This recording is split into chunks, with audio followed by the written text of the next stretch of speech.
오늘 본문 말씀을 근거해서 더 나은 본향이라고 하는 말씀을 가지고 우리가 함께 은혜를 하겠습니다. 이번 올설은요, 작년설보다도 더 사람들의 왕래가 더 많은 것을 우리가 알 수 있습니다. 그래서 뉴스를 보니까 올 명절 때, 설 명절 때는 시골을 찾는 그 기성객 차량이 고속도로를 운행하는데 한 60만 이상이 이렇게 왕래를 한다고 그렇게 뉴스가 나왔습니다. 작년에 비해서 굉장히 많이 늘었죠. 작년은 한 20 몇만이었다고 그러는데요. 올해는 한 60만 넘은 것 같습니다.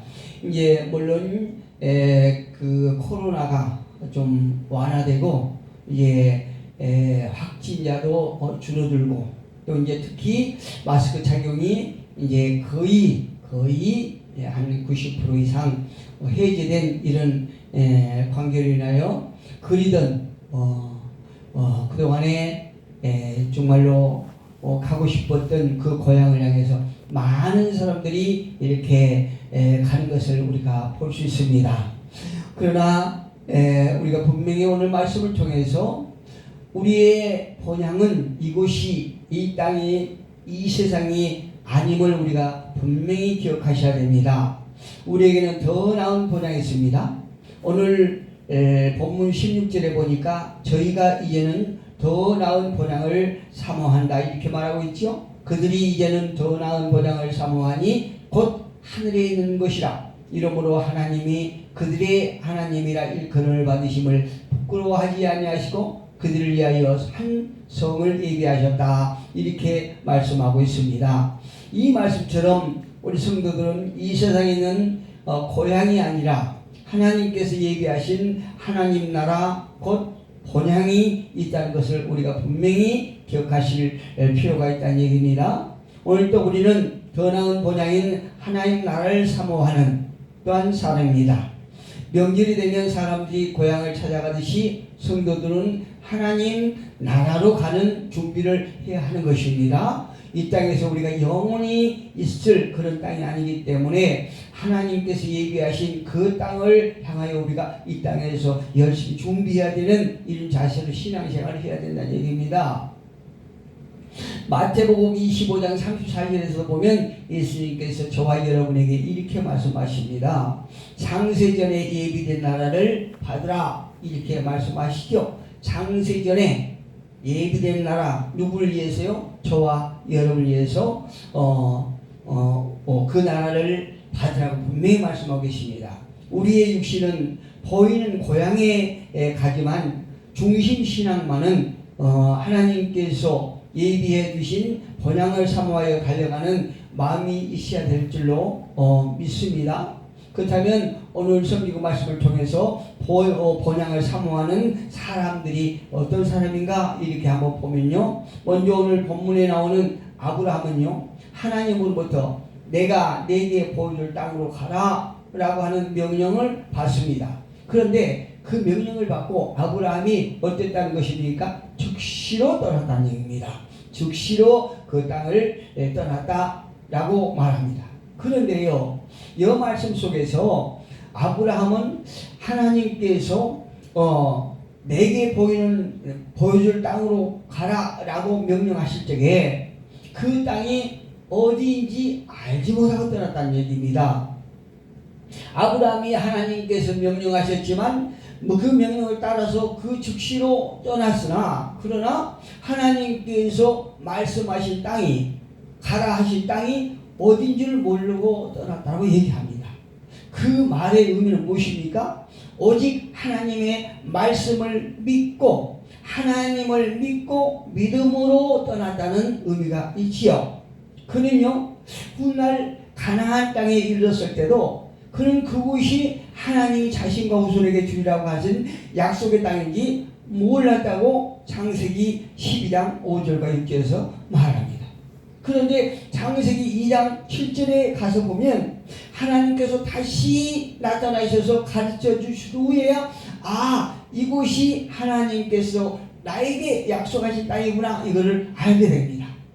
아브라함이 목적지도 알지 못한 채 그 땅을 떠날 수 있었던 것은 그가 하나님에 대한 믿음이 확실했다는 얘기입니다.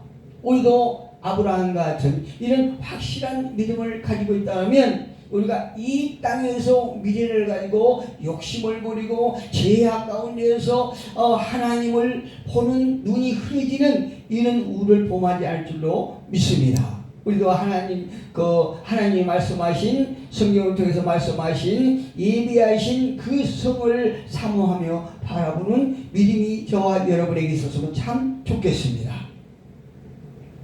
또한 아브라함은요, 이러한 믿음으로 약속하신 땅에 우거했지만 이방 땅에 있는 것 같이 살았다는 것을 우리가 본문을 통해서 알 수 있습니다. 아브라함이요, 이방 땅에 사는 것처럼 우거했다는 것은 그가 남의 땅에서 나그네처럼 살았다는 것을 말합니다.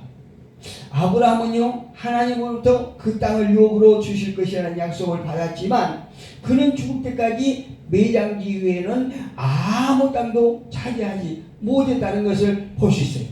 사도행전 한번 가볼까요? 사도행전 7장에 가보면요, 7장 7절에 가보면 7장 5절에 가보면 이런 말씀이 있어요.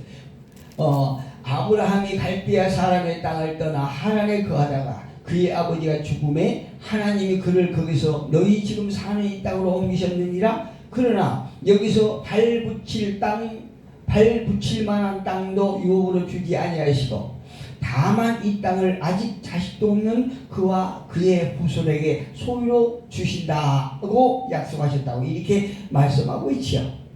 그리고 그와 같은 약속을 받은 이삭과 야곱도요, 가나안 땅을 차지하지 못한 채로 그 땅에서 나그네와 같은 삶을 살아야 했습니다. 장막이 같다는 말이 그 말이에요. 장막이 같다는 말이에요. 장막이 같다는 말은 집을 짓고 정착된 삶을 살지 못하고요, 천막을 치고 이동하였던 삶을 살았다는 것을 우리가 알 수 있거든요. 여러분, 제가 다큐를 한번 보는데요, 몽골 유목민들, 몽골 유목민들의 삶을 보니까 참 처참하더라고요.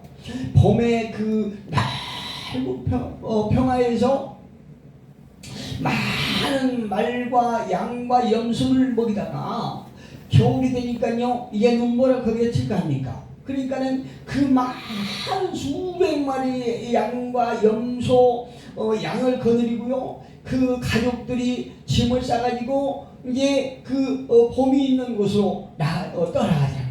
떠나가는데요, 가는 그 과정 속이 얼마나 좋을지도 모르는 이런 이용하는 것이에요. 가다 보니까 해발 한 3,000m 이렇게 높은 곳이 되어 있는데요, 밑에서는 그냥 그렇게 심하지 않은 날씨임에도 불구하고 높은 고지에 올라가니까요, 바로 앞이 보이질 않아요. 얼마나 이게 눈보라 심한지요. 그런데 그 과정 속에서 어떤 때는 그 양들이, 가축들이 한 100마리 이상 떼죽음을 당하고 그러는 거예요. 견디지를 못해서 그 겨울 여정을 이렇게 지나가는 과정 속에서 힘이 붙이고 또 이제 기가 떨어진 이런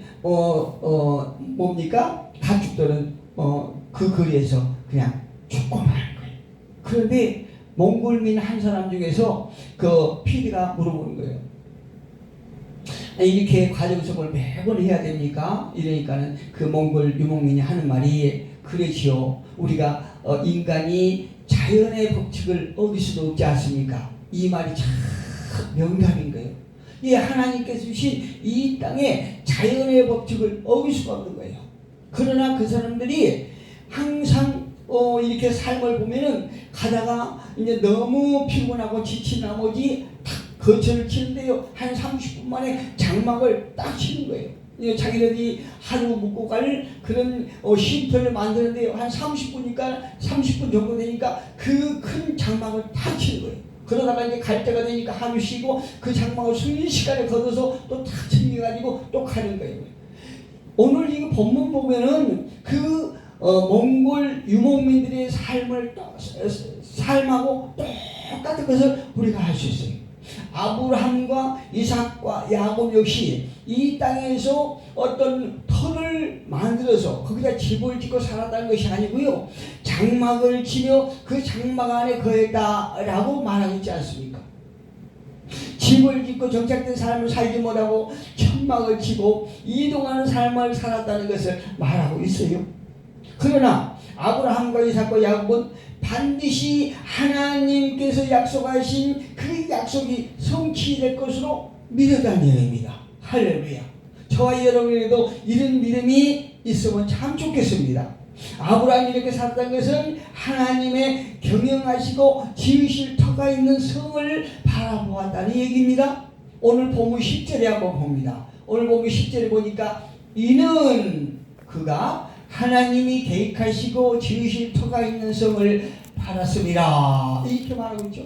믿음으로 그가 이방의 땅에 있는 것 같이 약속의 땅에 거류하여 동일한 약속을 유업으로 함께 받은 이삭 및 야곱과 더불어 장막에 거하였으니, 이는 그가 이렇게 장막에 거하는 이유는 그가 하나님이 계획하시고 지으실 터가 있는 성을 바랐기 때문에 이 땅에서 아브라함과 그 아들 이삭과 및 야곱이 함께 어떤 터를 만들지 아니하고 자꾸 이동할 수 있는 간단한 장막에 거하였다, 이렇게 성경은 말하고 있어요. 그 이유가 무엇이냐? 하나님께서 계획하시고 지으실 터가 있다는 성을 분명하게 믿고 그 성을 바라보고 있었다는 얘기입니다. 터가 있는 성이라고 하는 것은 일시적인 어떤 장막과는 다른 의미가 있지요. 한 곳에 고정된 기초가 있는 영구한 집을 말합니다. 오늘 우리가 볼 수 있는, 흔히 볼 수 있는 이런 건물을 얘기하는 거죠. 기초를 단단히 해서 어떤 바람에도 무너지지 아니하고 어떤 홍수에도 무너지지 않는 이런 견고한 집을 짓는 것이 아니고, 언제라도 하나님께서 떠나라고 말씀하시면 떠날 수 있는 이런 장막에 거했다는 얘기입니다. 이 성은 1차적으로 영구한 집을 말하는데요, 고정된 기초를 잘 해놓고 거기에 영구한 집을 짓는 곳을 터가 있는 성, 이렇게 말하고 있는데, 이 성은요 1차적으로 어떤 것을 얘기하냐면 출애굽 위에 차지할 가나안 땅을 의미하기도 하지만, 더 나가서 장차 영원한 하늘 보성을 얘기하고 하는 것도 있습니다. 이 땅 장막은 쉽게 무너지지만, 그러나 하나님께서 지으신 집은 하늘에 있는 영원한 집입니다. 그것이 바로 우리가 가야 할 본향이란 사실입니다. 예수님께서도 말씀하세요. 요한복음 14장 2절과 3절에서 보니까 내가 너희를 위하여 처소를 예비하러 가느니 가서 너희를 위하여 처소를 예비하면 내가 다시 와서 너희를 내게로 영접하여 나 있는 곳에 너희도 있게 하리라. 할렐루야. 예수님께서 저와 여러분을 위하여 처소를 예비하면 다시 예수님께서 오셔서 저와 여러분을 예수님께로 영접해서 예수님이 거하시는 예비해 놓으신 그것으로 저와 여러분이 함께 간다고 예수님은 말씀하세요. 이와 같이 우리가 사모하는 고향의 특징은 무엇일까요? 그것은요, 하나님이 우리를 위하여 만드신 곳이며 또 영원한 곳이고 어림없는 곳입니다. 그리고 그것은 거룩한 곳이며 하나님과 영원히 함께 사는 곳이기도 합니다. 그러므로 그것은 죽음도 없습니다. 아픔도 질병도 괴로움도 없습니다. 그저 보기만 해도 만족하는 세계라는 얘기입니다. 하나님께서 직접 말씀으로 창조하신 영원한 이 세계로서 의와 정의가 차고 넘치는 곳입니다. 여러분, 이런 하나님께서 예비해 놓으신 그 성을 생각해 보신 적 있습니까? 여러분, 그 성을 늘 꿈꾸면서 사모하시기를 주님의 이름으로 축복합니다. 제가 며칠 전에 건강에 안 좋아서 병원에 며칠 입원한 적이 있습니다. 근데 거기서 전신 마취를 하는데요, 저는 생전 처음 그런 걸 경험해 왔습니다. 이제 수술을 하기 위해서 전신 마취를 하기 위해서 이제 가는데 들것으로 딱 올라가는 거예요. 그런데 방송에서나 이렇게 보았던 그 들것에 딱 올라가서 천장을 보는데요. 야, 그때 겁이 그냥 나더라고요. 천장을 보고 내 의지는 전혀 없이 타인의 의지로 해서 그 들것이 자꾸 움직이고 막 이렇게 천장이 막 지나가는데요. 더 이상 그 천장을 볼 수가 없어요. 그래서 눈을 찔끔 감고 하나님 앞에 기도하는 거예요. 야, 정말 무섭더라고요. 그런데 어디를 가는지 그냥 엘리베이터를 타고 어디를 복도를 지나서 한참 여기 거치고 저거 거치고 거치다가 딱 어디를 가는데 거기 눈을 떠보더니 천장이 환하게 불이 켜진 수술실이에요. 또 거기서 눈을 감는데 또 하나님 앞에 기도했어요. 내가 다시는 이런 경험을 하지 아니하고 하나님 나라에 갈 수 있도록 하나님 도와주세요. 우리는요, 이 땅에서 어떠한 사람이나 할지라도 이런 고난은 다 당하겠습니다. 내 앞날이 어떤 일이 있을지 우리는 아무도 몰라요. 그러나 하나님께서 예비해 놓으신 그 성은 우리에게 죽음도 없고 아픔도 없고 질병도 없고 괴로움도 없다고 성경은 분명히 저와 여러분에게 말씀해주고 계십니다. 그곳에는 무엇만 있으면 의와 정의가 차고 넘치는 곳이라 이 말씀이에요. 또한 하나님께서 친히 우리를 통치하시되 은혜와 자비로서 저와 여러분을 통치하십니다. 그리고 아가페 사랑으로 통치하시는 것이기도 합니다. 그것은요, 영광이 둘러있는 화려한 성이며 아픔과 눈물이 없는 곳이라고 요한계시록 21장 4절에서 분명히 말씀하고 있습니다. 말씀의 결론을 말씀드리겠습니다. 아브라함은요, 약속의 땅에서 번성했지만 장차 하나님이 대의하시고 지으실 터가 있는 성을 바라면서 장막에 거했습니다.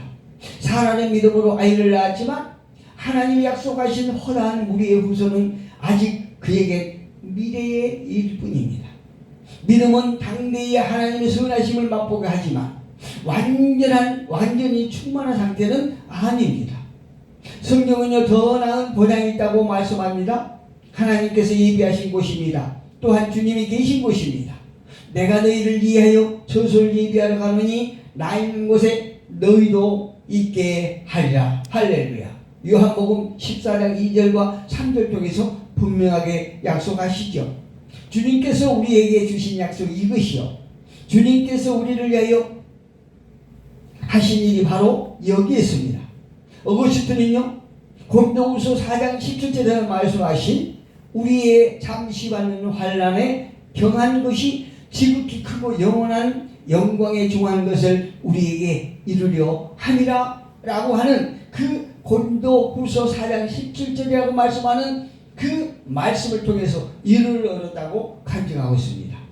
어거스틴이 대적 앞에서도 하나님의 말씀을 통해서 이루받으면서 담대했던 것처럼 저와 여러분도 마지막 날에 이 말씀을 붙들고 우리가 기도하기를 원합니다. 그리고 약속의 말씀, 약속의 땅을 찾아 떠나는 나그네의 삶은 고될지라도 주께서 예비하신 처소를 믿음의 눈으로 바라보아야 할 것입니다.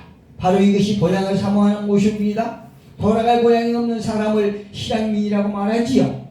그러나 이 세상에는 고향을 잃은 많은 실향민들이 있습니다. 그러나 우리는 절대 실향민이 아닙니다. 왜 그럴까요? 영원히 없어지지 않을 하나님의 나라가 우리의 고향이기 때문에 그렇습니다. 사람은 땅의 고향을 잃어버릴 수 있지만 하나님 나라의 고향은 절대 잃어버리지 않기 때문에 우리는 신앙민이 될 수가 없습니다. 성경은 예수 믿고 구원받는 사람들이 돌아갈 고향이 있다고 정확하게 말씀하고 있습니다. 그 고향은 이 땅에 있는 것이 아니라 하늘나라에 있는 곳입니다. 이처럼 더 나은 고향을 사모하는 가운데 이를 향하여 끝까지 달려가는 신령한 나그네들이 되시기를 주님의 이름으로 축복합니다.